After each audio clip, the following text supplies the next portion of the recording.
We've all heard of the book A Tale of Two Cities. It was the best of times, it was the worst of times. But what if we look at the tale of two kitties? It was the best of crimes, it was the worst of crimes. And then we take a look at the story of a young family out on a day trip, just walking along the riverbank picking wildflowers. A beautiful, wholesome activity for any family. But this peaceful day becomes an eternal moment of terror when this family watches a UFO plummet from the sky and crash into the earth. Today on Dead Rabbit Radio. Actually, I'm a lot freaked out. Hey everyone, welcome back to another episode of Dead Rabbit Radio. I'm your host, Jason Carpenter. I'm having a great day. Hope you guys are having a great day too. Hope you guys are having tons of fun.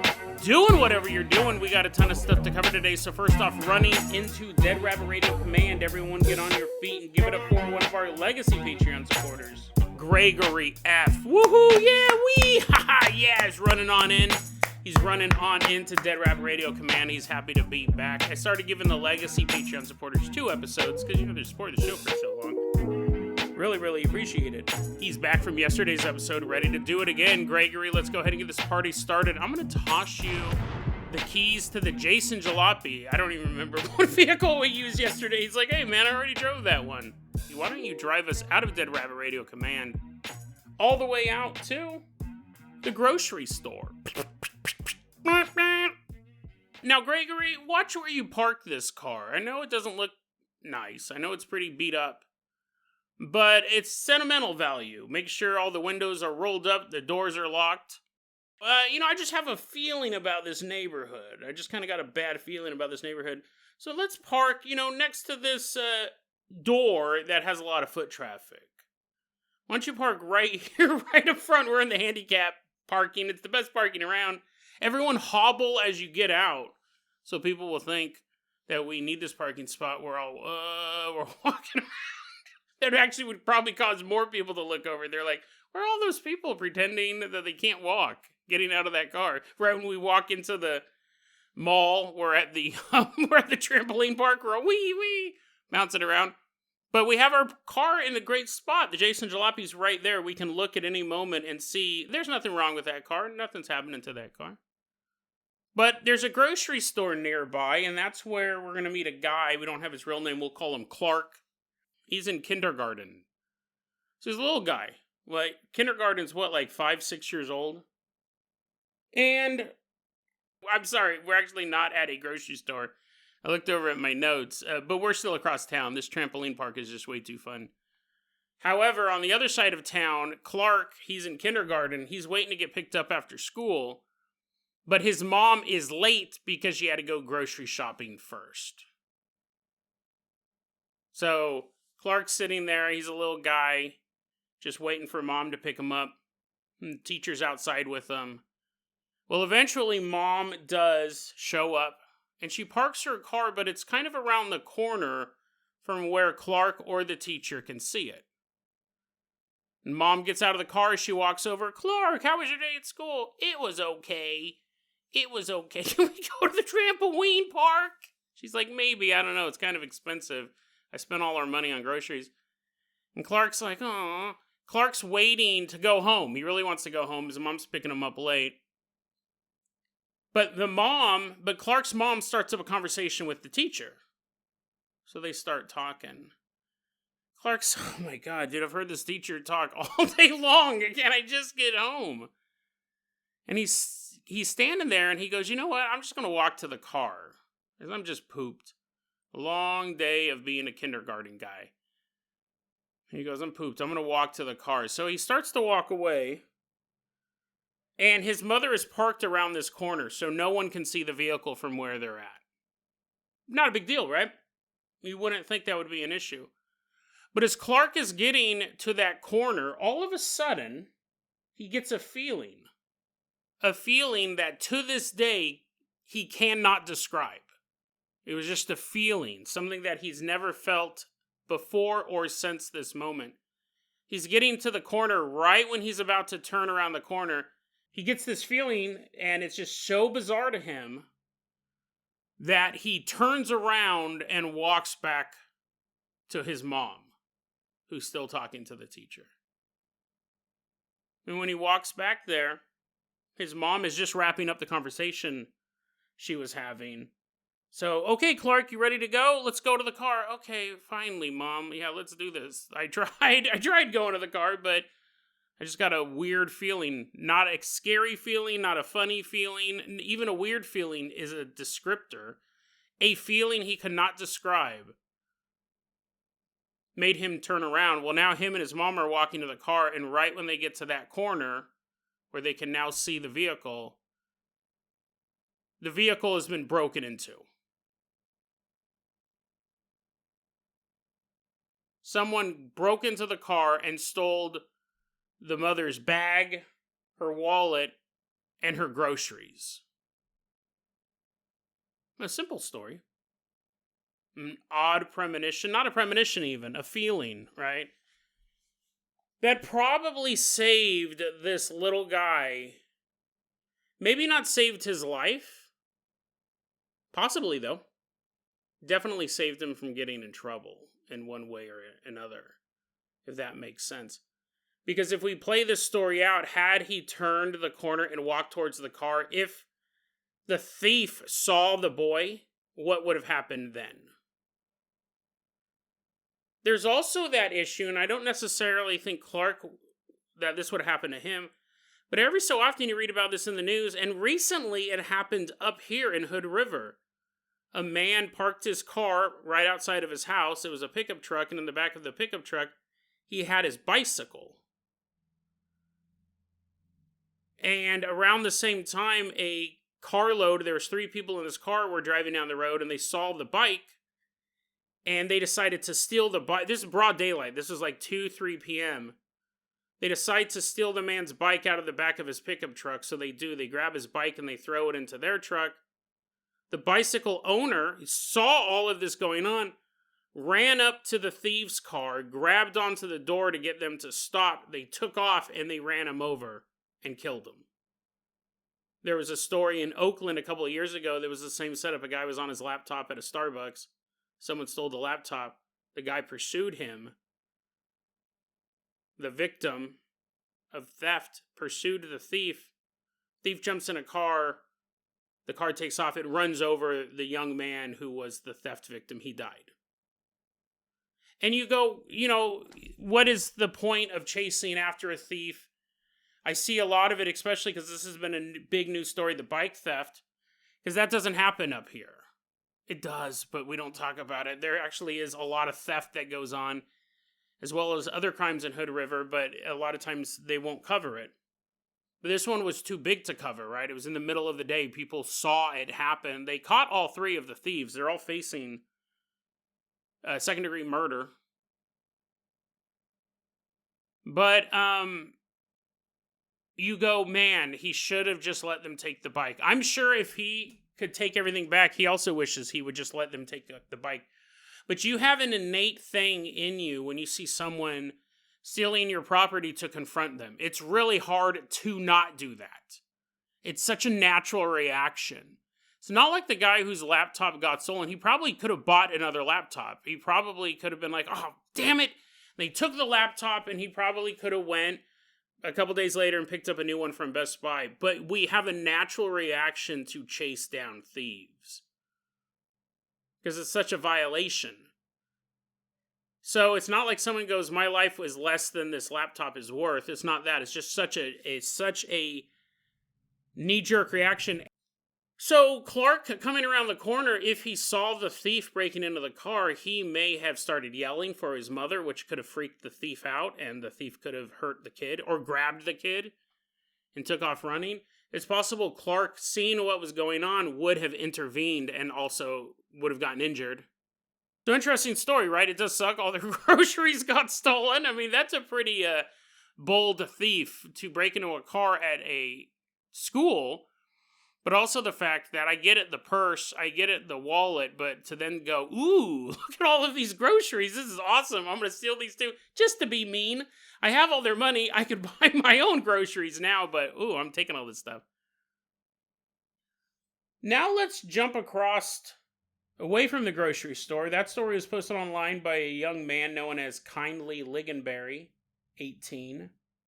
Posted his encounter. Now let's jump across to a different encounter, a different place. This one takes place at a Bed Bath & Beyond. And today, that store will earn the Beyond part of its name. We're about to meet a young guy. When I say young, he's 5 years old. We don't have his real name. We'll call him Jackson. And you go, Jason, kind of weird, right? Kids imagine things. Do you really want to stake the paranormal reputation of the show on kids? Well, it's funny because a lot of paranormal encounters are from childhood, and I think part of it is because they're more open to the belief in it. So they see those things more readily. Whereas an adult, we go, whereas an adult, we say this is real and that's not real, and if it's not real, I can't see it.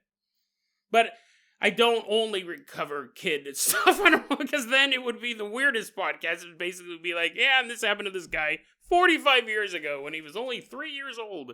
Tiniest guy. The story of the haunted crib. Jackson, he's 5 years old. Him and his mom are shopping at Bed Bath & Beyond, which really means she's shopping at Bed Bath & Beyond and couldn't find a babysitter. So he gets dragged along to look at an endless sea of towels and bath soaps. And that's just the bath part of it. He's like, what? There's a bed department too? He just looks at an endless row of beds leading off into infinity. Super boring. There's very few places that you can be a kid and go shopping and not be bored out of your mind. And those are like toy stores or arcades. Arcades next to Bed Bath & Beyond. But that's not Jackson's reality. He's in this Bed Bath & Beyond with his mother. They're walking around. What's the most exciting thing for a kid at Bed Bath & Beyond? The impulse aisle. Those little stands right next to the checkout that'll have candy and drinks and bright colors. No olive or drab grays. No linen after linen after linen spread out across the sales floor. Really, the most interesting part would be the impulse buy section for a kid, and that's where he's at. He's at the impulse section right up at the front registers, and nearby is also the doors to leave the store. He's standing there. He's there for a while. He kind of loses track of time. So when he turns and he looks and he can't see his mom anywhere, can't figure out where she's at, he's kind of looking around and he thinks, well, maybe my mom already left. Maybe while I was standing here looking at all this stuff, my mom bought all of her items and left the store. So I'll just walk out to the parking lot and I'll get in the car and mom will drive away. It's a childlike thought to think that a mother would just do that, would just leave her son there and walk out and expect him to walk across the parking lot by himself. Obviously, looking back, Jackson knows that his mother was somewhere in the store. But in that moment, in that childlike moment, he goes, I'll just walk out through the parking lot and get in the car. Mom's probably waiting for me. So he walks past the cashiers and he walks towards the automatic doors leading to the outside. And right when those automatic doors open up and Jackson's about to take a step outside of the building, he sees somebody standing there in front of him.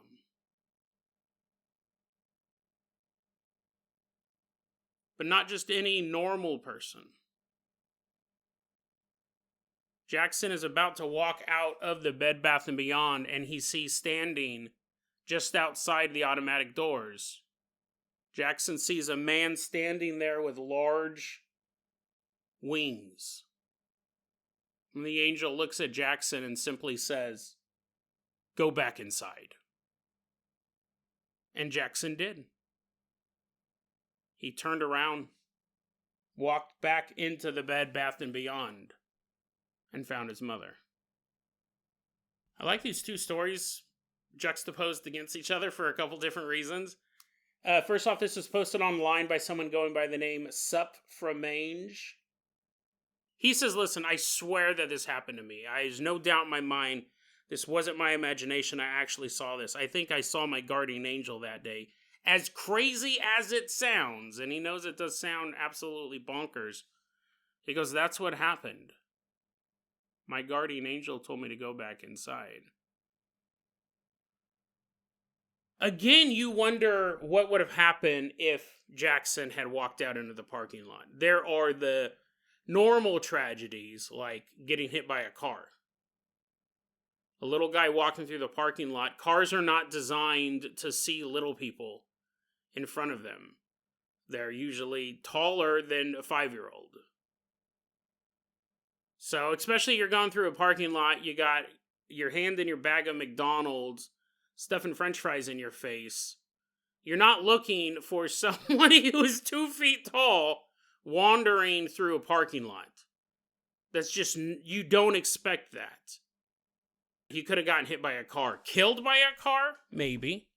Maimed by a car? Possibly. It doesn't always have to be that. And he would have died that day. He would have gotten hit by this car and he would have completely just got smeared across the concrete. He could have just gotten hit and been, horribly injured for a long time. But the idea of this little guy walking through the parking lot getting hit by a car, that would be your normal tragedy. And then we have the terrifying tragedy of child abduction. The idea that this little guy walks out of a Bed Bath & Beyond and then nobody sees him again. The reason why I think these stories are good compare and contrast, because while the event is the same, the child is about to do something that could put them in great jeopardy, and then the situation changes. You wonder why one person saw a guardian angel and one person just had a feeling. I always find this type of stuff very interesting. We covered something like this before about multiple kids had different stories where a kid's crossing the street, he slips and falls, and a car's going to hit him. One guy just teleported back to the curb, and the car was already driving by. It was almost like time reset, kind of, just for him. While another kid, he fell down and the car was coming, and he felt himself get lifted up by some sort of invisible force and then carry him over to his friend's lawn and gently set him down. And I said in that episode, why did one person experience it one way and another person experience it the other way? I find that interesting because usually with ghosts or aliens or cryptids, we don't have that factor. This place is known to have Bigfoot sightings. People say they hear Bigfoot out there, or some people say they don't hear Bigfoot out there. But it's not that one person said, oh, one night I was out there and I heard Bigfoot howling.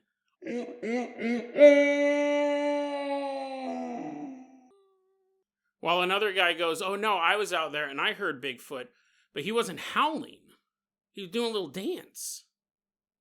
I saw him. I saw him. You think the guy was lying. You're like, oh, you think howling's impressive? I saw him do a choreographed number with the Chupacabra and Mothman. I know. Yeah, one time I went and saw Bigfoot. A good friend of mine. I mean, obviously you'd think this guy's totally making it up, but let's say that he's not making it up. And a guy goes, yeah, I've never heard Bigfoot howl, but I remember one night I woke up in my cabin late at night and Bigfoot was in there.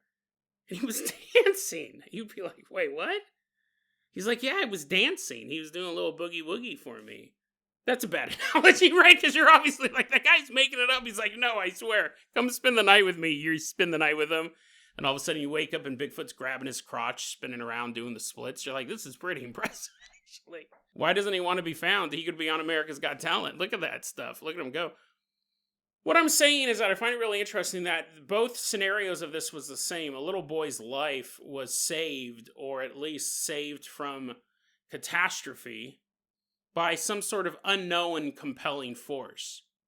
But one of them saw it, while the other one just had a feeling in their gut. I find that very interesting. Was Jackson more attuned to actually seeing the angel? And Clark wasn't? Or is it the opposite? Did Jackson also get a funny feeling or a weird feeling, however you would describe it, and you can't, But for his brain to process it, because he believes, and again, this is hypothetical, but let's say that his family goes to the church and he hears stories about angels. Could it be that there actually was no angel there? But there was a paranormal force telling Jackson not to leave. So it appeared to him as an angel, instead of just a weird feeling that might be misinterpreted. What's the one thing that Jackson is actually going to listen to? A guardian angel. So it's not a guardian angel, it's a sensation that presented itself as a guardian angel. Does that make sense? Because I find it odd that one person saw an angel and one person didn't. And I believe it probably does come down to the belief system. But both people were saved. It's a fascinating story. I'm glad that both of these kids were fine. Also, you have to wonder how many, I'm sure this happens a lot, how many times people get that funny feeling and they keep walking around the corner. You know, they brush it off. They go, oh, you know. Next thing you know, you got a gun in your face. Greg F., let's go ahead and toss you the keys to the world, a famous Carpenter copter. We're going to say goodbye to these children in peril. They're fine, right? We're not leaving them to their own devices. Gregory F., we're leaving behind Bed Bath & Beyond. Why don't you go ahead and fly us all the way out to England?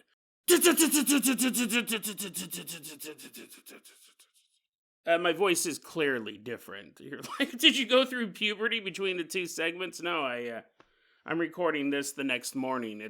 I woke up at like 4:30 to get some extra recording done, so I apologize. Usually the edits are a little more seamless than this. It does sound like I had a recent testosterone boost, at least to me. Maybe it doesn't to you. Maybe I sound even more nasally and young than normal. More of a Kermit the Frog than you guys expected today. But we're flying all the way out to England. Specifically, we're going to East Didsbury, England. It's August 19th, 1979. The early evening.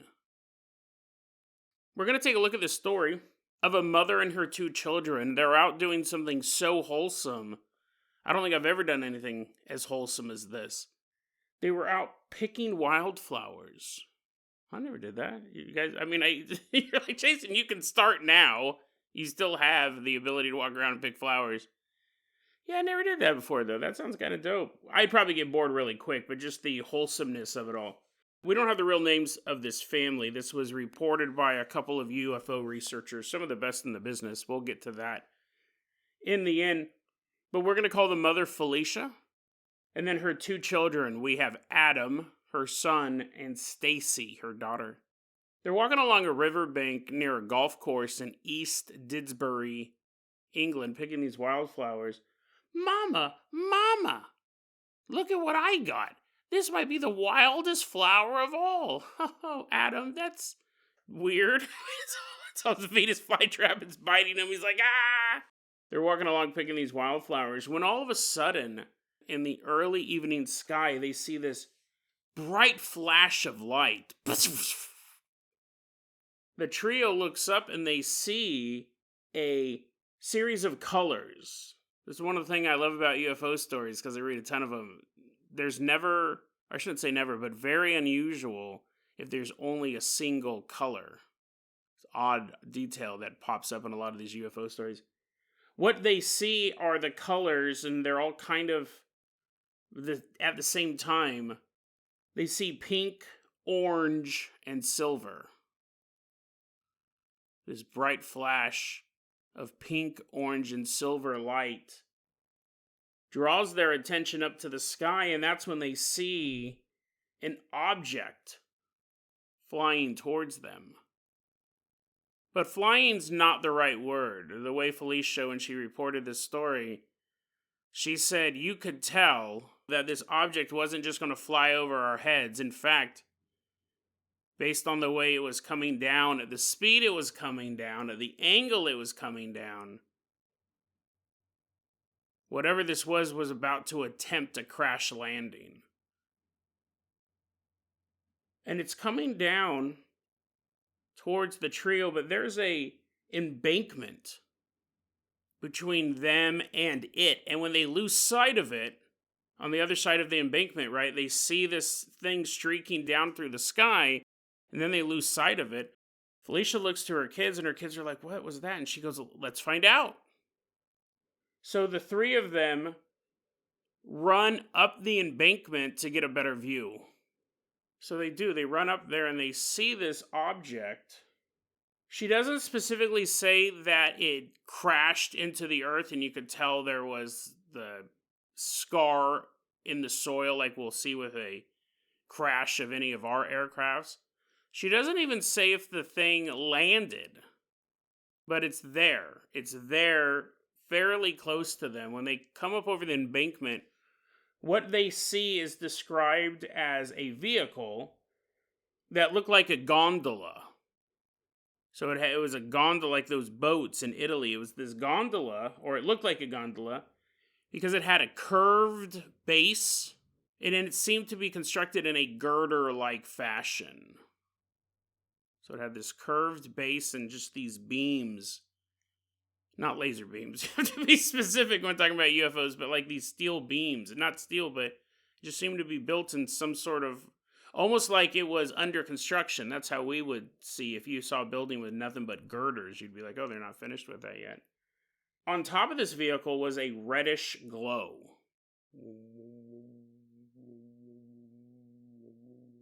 Felicia starts to feel drawn towards the object. And her kids felt it too. They felt like they should walk towards this vehicle. So they do. They all kind of just start slowly walking over to it. The next thing Felicia remembers, and it's the next thing her kids remember as well. They start walking towards this vehicle. And then the next thing they all remember is running as fast as they can in the opposite direction. As they're running away from this vehicle, the grass all around them is swaying wildly, as if a strong wind had swooped down over the area.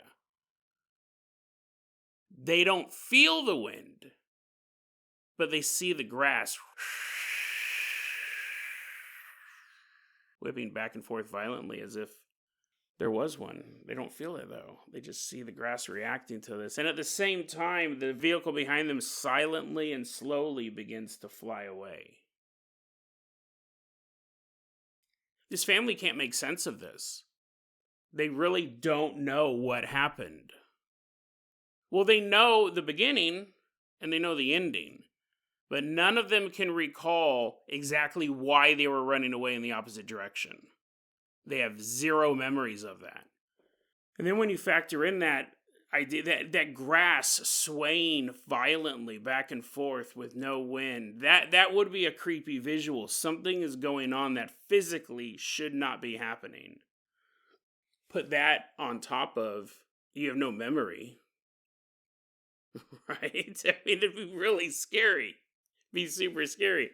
One or the other would have been bad enough, honestly. But combined, you're like, what were we running from? Whatever it was so strong that it made the world that we have a lot of faith in and trust in to work by certain principles, it made it react in a way that it just can't.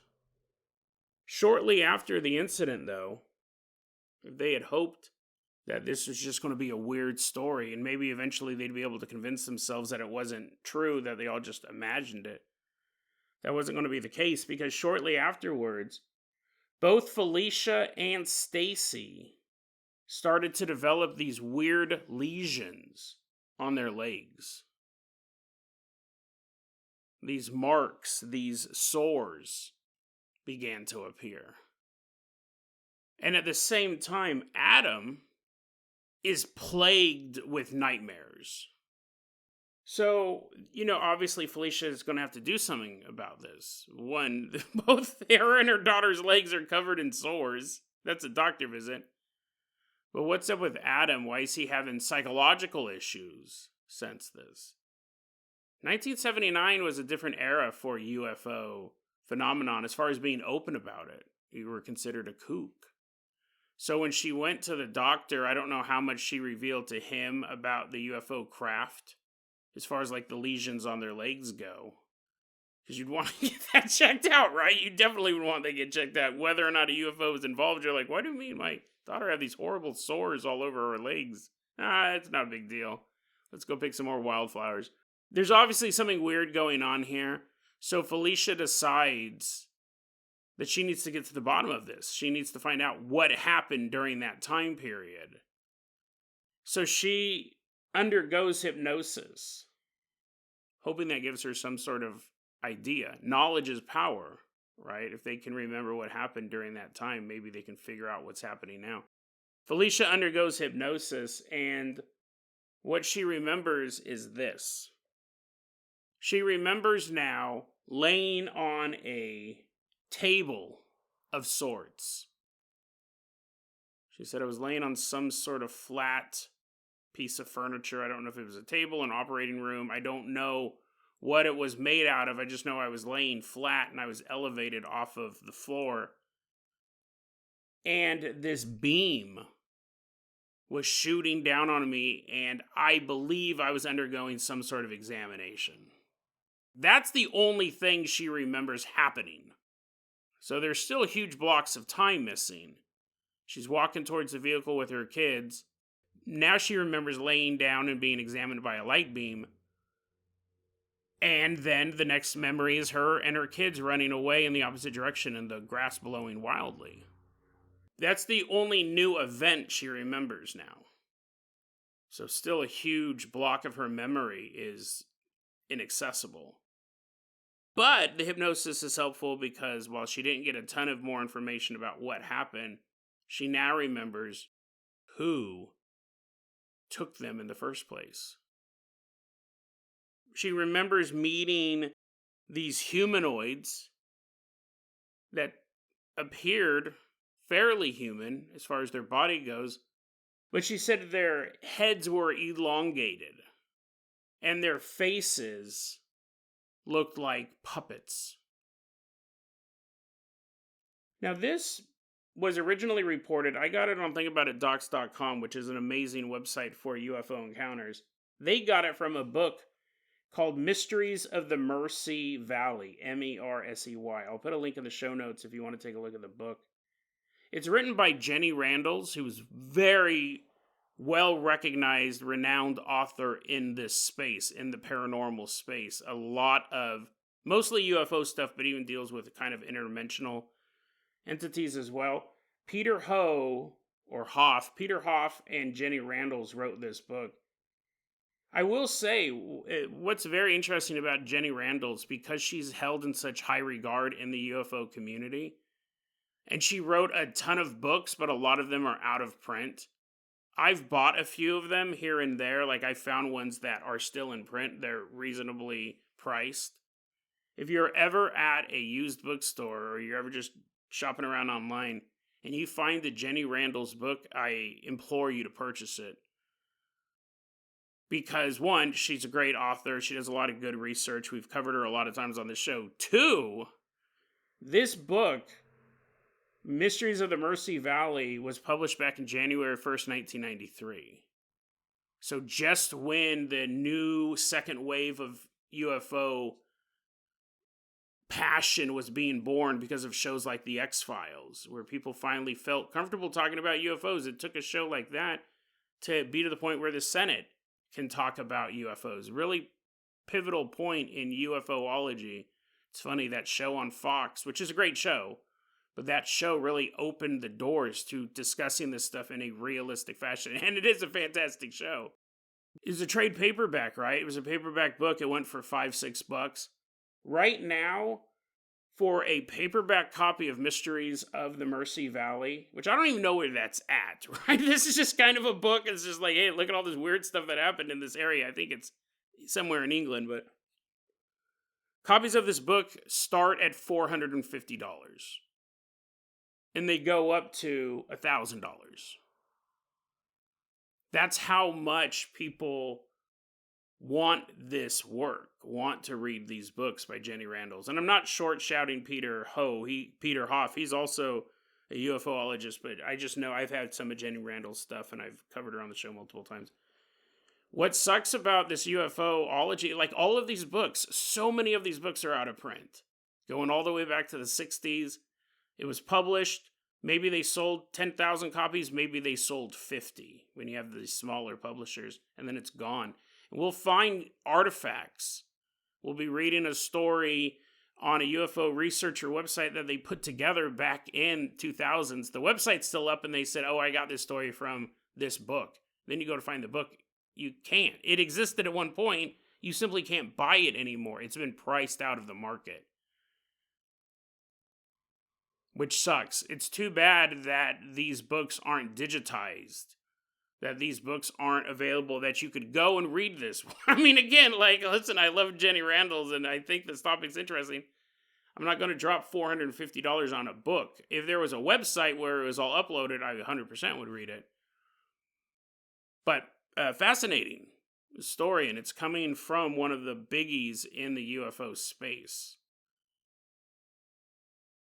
But I have a little bit more to say about this story. My voice might change coming up because I now have to stop recording. I'm going to go to work. I'm going to come back and finish recording this. But just wait 8 hours until I get off and I'll finish this because I got some interesting things. And just so I don't forget, the idea of these aliens having puppet faces may be a huge clue as to the true identity of these aliens that are coming to Earth and abducting humans to experiment on them.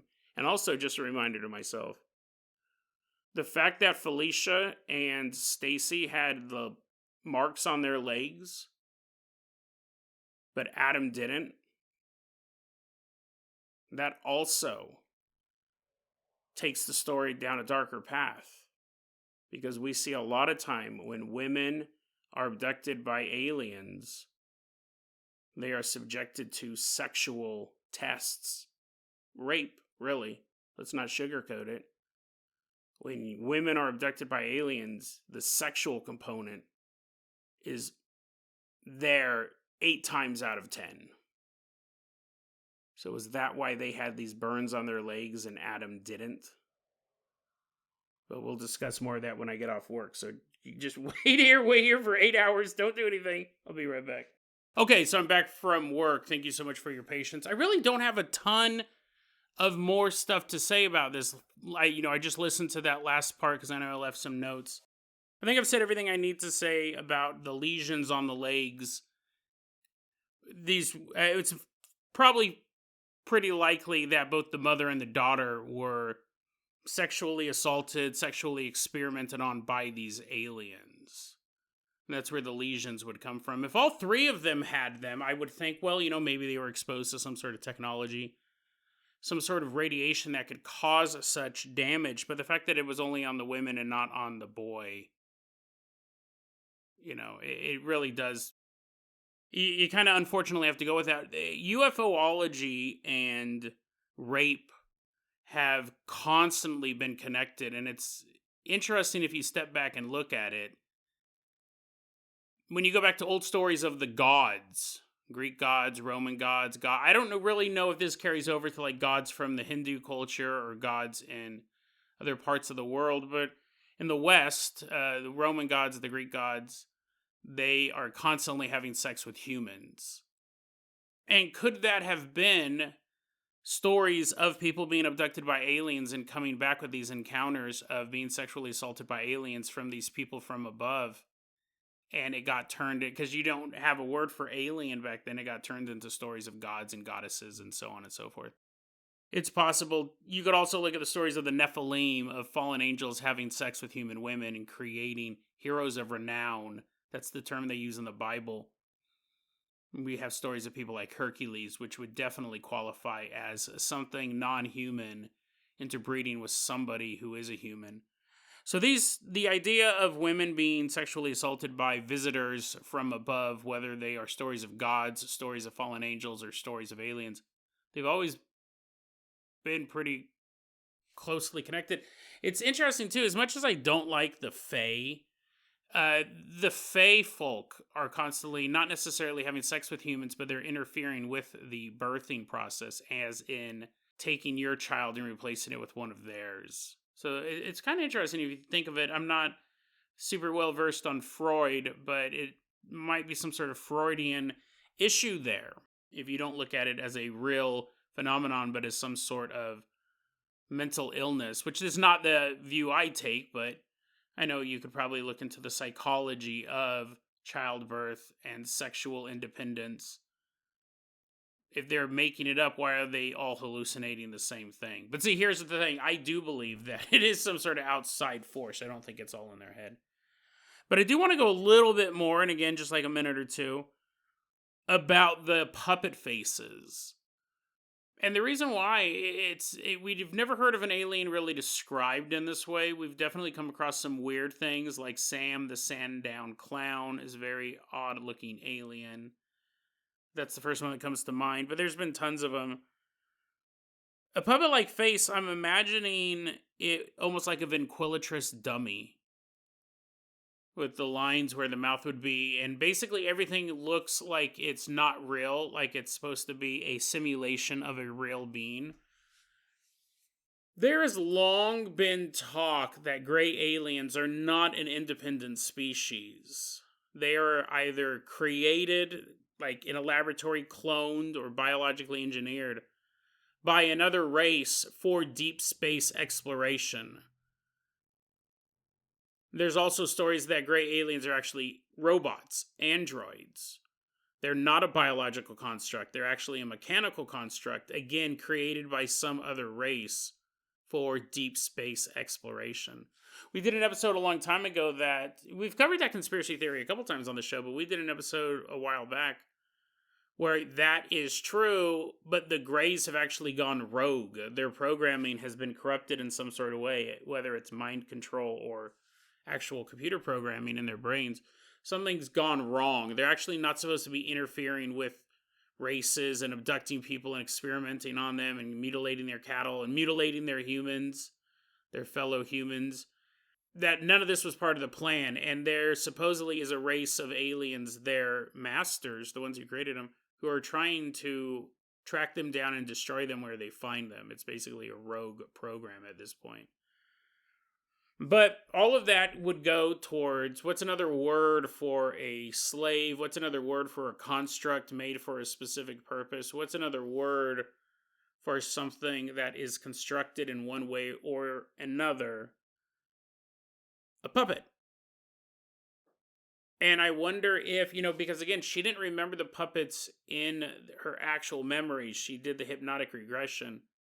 She said they had elongated faces, which does kind of make you think of a gray alien, but she said they had a puppet-like face. I'm wondering if with the hypnotic regression, she was seeing half of something that was real, but the other half she was kind of seeing through the illusion. It's not that she saw that they literally had puppet-like faces, it's that she actually saw their puppet-like nature. And her brain constructed it as a visual of a puppet-like alien. But who knows, right? That's just the theory I had when I read that encounter. I was like, I wonder if she's actually seeing them for what they really are. Puppets. Controlled by an invisible master, or were controlled by an invisible master, but have now broken free of those strings. However, they are still puppets.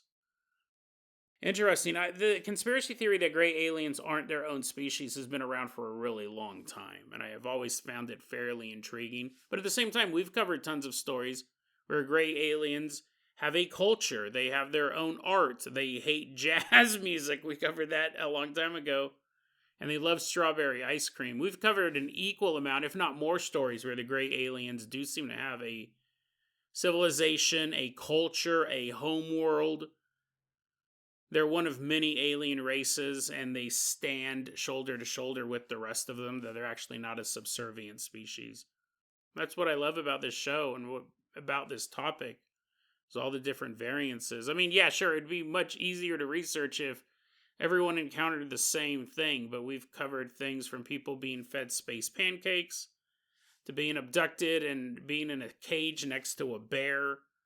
Right? I love that episode where the aliens abducted this dude, and he was in a cell block on the spaceship with 2 other men, a woman, and a bear.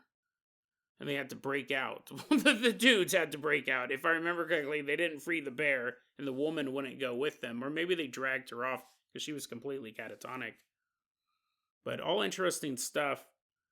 Did she see the true nature of the gray alien? Did she see a new species of aliens that actually have these puppet-like faces? Who knows? There's a lot of worlds out there. More than we could ever count. So it would make sense that there was a huge variety of alien life among the stars. Some with good purposes, some with evil. Unfortunately, it seems like most of the interactions humans have with aliens lean towards the evil, the dark, the disturbing. It really makes you question whether or not only do we want disclosure as a people, but do you want to encounter an alien yourself? Actually, I have a story coming up later this week that will explore that. The true dark outcome of having an alien encounter. And in fact, we've covered tons of that. This is one of them, right? The kids having nightmares. The woman and the young girl in the story probably suffered from some horrible sexual abuse. I mean, that's not lighthearted. But we got another story coming up this week that, again, makes you wonder. Like, I know people go ghost hunting. It's cool to see a ghost. And I know people go UFO hunting. You want to see a UFO. But, yeah, seeing a light in the sky is one thing. Encountering the beings that control that craft may have life-altering or even life-ending consequences.